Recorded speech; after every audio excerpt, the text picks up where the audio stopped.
Aston Martin unveiled a comprehensive upgrade package for the AMR23 during the Canadian Grand Prix, hoping to keep up with the swiftly progressing Mercedes squad and attack the ever-dominating Red Bull.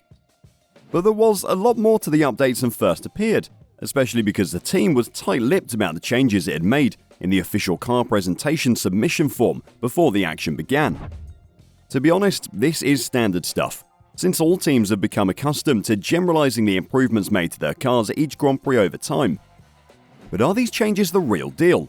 Could they really challenge Red Bull soon and leave Mercedes in the dust again? Will this be the start of a dominating patch for Aston Martin? After providing some in-depth analysis of its modifications when the new age of F1 began, the majority now takes a more general approach to explaining what's changed in the different legality zones and boxes, with the nuances of the actual changes still having to be examined. The improvements made to Aston Martin's side pods, which aren't listed in its submission materials at all, but have been reworked as part of the package of adjustments made to the AMR23, are a great example. Thus, the Aston Martin that Fernando Alonso drove to second place in Montreal, almost 9 seconds behind Max Verstappen's winning Red Bull, had a radically revised side pod configuration. The AMR23 side pod layout was already unusual, with its deep water slide channel on its top surface. The redesigned bodywork keeps the same fundamental shape, but with an improved undercut in the front lower margins of the side pods, as well as a narrowed and deeper water slide feature. The most noticeable alteration in this regard was to the water slide style gully, which has been constricted and started a little further back, resulting in a sharper descent into the bodywork's ramp part. This also alters the bodywork's shoulder profile and has caused the rear ramped portion to be modified where it joins the floor. Meanwhile, the bodywork on the bottom half of the side pod has been stiffened to create additional space in the backfill channel. This allows more airflow to be directed to the back of the car, while also improving the floor edge, which is also being tampered with. The key contributor here is the expanded rearward cutout, which has allowed the flap protruding out of the recess to be widened as well. But there is an important change made ahead of the undercut and backfill channel, as Aston Martin uses a bridging panel to infill the channel that previously existed where the chassis and floor interface. This will certainly affect the passage of airflow across the floor into the undercut zone. However, it has implications for how the airflow behaves beneath the chassis and its transit beneath the floor, where there is surely a slew of modifications that we can't see. The outer floor barrier has also been modified, with a double serration now lying above the shortened semicircular transition. The cooling outlet bodywork at the back of the car has been modified, with a letterbox-style outlet running along the spine of the engine cover, which has also resulted in a change of attitude regarding the shark fin, which now rests proud of the cooling point. The cooling cannon bodywork has also been elevated and enlarged to better how it interacts with the new side pod bodywork, while also changing how heat is rejected in accordance with the redesigned spine exit. Dan Fallows, Aston Martin's technical director, acknowledged that the side pod changes were a significant aesthetic modification, but he downplayed their significance. "Physically, it's a very big update," he said, "but there are things less visible we've done to the car before now, which are also quite significant. We're trying to put consistent development on the car, rather than wait for a few races then have a big update. This is not necessarily the biggest update we've put on the car in terms of performance. The side pods are flow tuning features, conditioning the airflow to the rear of the car, but it also helps the floor to work as well.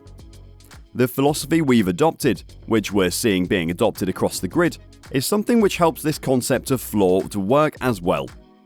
In itself, maybe the actual performance increase of the bodywork on its own is not all that much, but it helps everything else to work. We try to improve the operating window of the car. We can see there are some circuits where we're weaker or stronger, and we want to try to make it so it's drivable and usable on as many circuits as we can. With a variety of circuits on the horizon before the summer stop, Austria's Red Bull Ring, Great Britain's Silverstone and Hungary's Hungaroring, it will be interesting to see if Aston Martin can continue to chip away at the lead that has seen Red Bull win all 8 races this year. But following a dismal weekend in Spain, Aston Martin's goal in Canada was to reclaim second place on the grid and decrease the performance gap with Red Bull instead of winning, which it did in a certain way. By realizing the significant upgrade package, which mostly affected the car's bottom and a portion of the bodywork. This was in addition to the new front wing and rear wing that had been introduced in Spain. the Silverstone team's mechanics were confident in a significant stride ahead. The wind tunnel figures confirmed this, albeit restricted running in free practice due to weather and other technical concerns, made learning about the upgraded AMR23 more difficult for Aston. However, it was sufficient to reply to competitor upgrades. It was a very intense race. I did 70 qualifying laps, said Fernando Alonso post-race, outlining his satisfaction after the 9th round of the season. The start was bad and Hamilton passed me, but luckily I was able to pass him in a few laps, explained the Spaniard. In terms of the start, Alonso's poor launch was more of a clutch release issue than a human one, as his response times were equal to Lewis Hamilton's.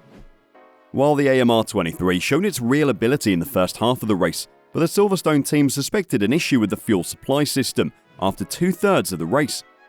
This resulted in a lengthier lift and coast than intended, beginning on lap 25 to conserve fuel and finish the race without incident. We had no problem with the brakes. However, after about a third of the race, we suspected we had a problem with the fuel system, revealed Mike Crack. But we're not sure, so as a precaution, we said the best is to save some fuel and do lift and coast. Crack refused to disclose any further details on what the erroneous indication was, simply stating, "We thought we had a problem, which did not materialize in the end."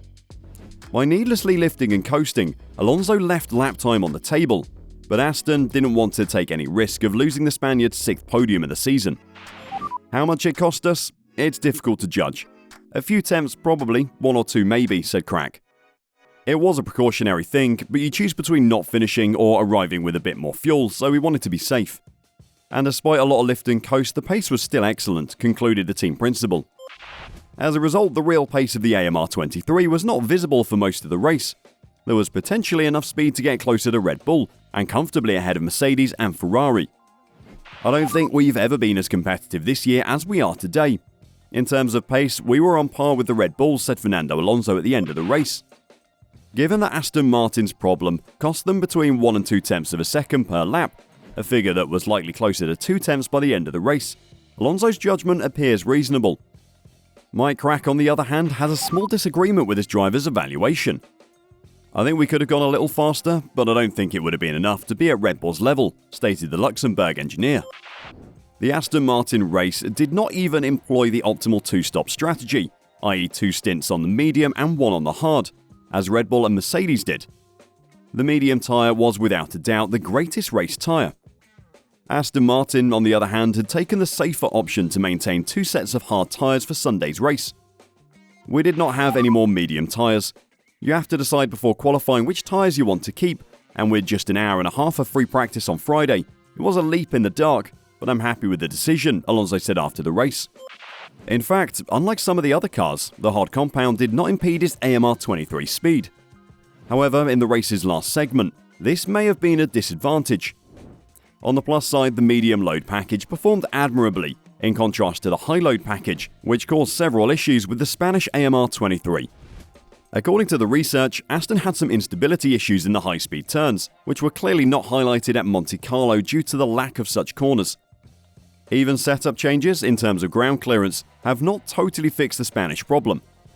To remedy this, Alonso planned to use an aggressive setup path on Saturday, but rainy circumstances in P3 prohibited him from doing so.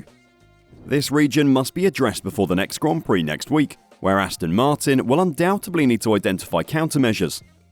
Will they be able to? They think they'll be able to address any issues and challenge Red Bull soon. According to the media, there is a belief within the Aston Martin team that is already at Red Bull's level due to the major update. Due to the changeable conditions in Montreal, the team was not yet able to get everything out of the new package.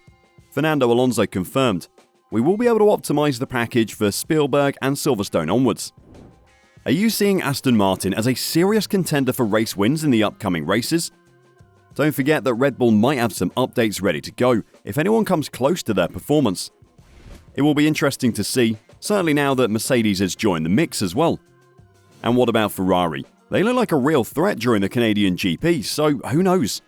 Maybe we'll get a 4-way battle in the upcoming races. How exciting would that be? Who are you rooting for during the next Grand Prix? And who do you think will reach the checkered flag first? Let us know your guesses in the comments below.